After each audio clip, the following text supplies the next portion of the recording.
serais tellement fière. Un petit garçon de 3 ans privé de père et sa jeune mère d'un mari. 2 ans après la tragique disparition des 3 gardiens de la paix, leurs familles portent leur visage à travers les rues de Roubaix où ils étaient en poste. Derrière eux, une foule compacte de collègues et d'amis.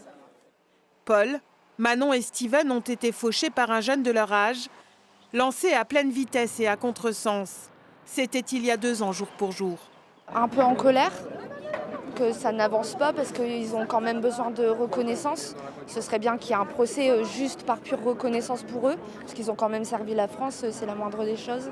Le chauffard est décédé dans l'accident. Il était sous l'emprise de l'alcool et du cannabis, tout comme le passager à côté de lui. Les 3 familles ont porté plainte contre ce dernier. Ce sont 2 criminels de la route qui ont décidé volontairement de consommer de l'alcool, volontairement de prendre des stupéfiants, volontairement de faire de la vitesse. On attend beaucoup de l'homicide routier. On espère que la loi passera.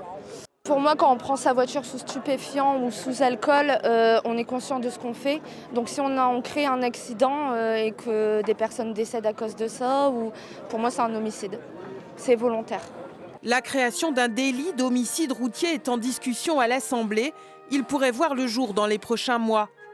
Après la marche blanche, un hommage plus solennel a été rendu au stade Vélodrome de Roubaix. En 2023, ils ont répondu à l'appel du devoir pour porter assistance à une jeune femme victime.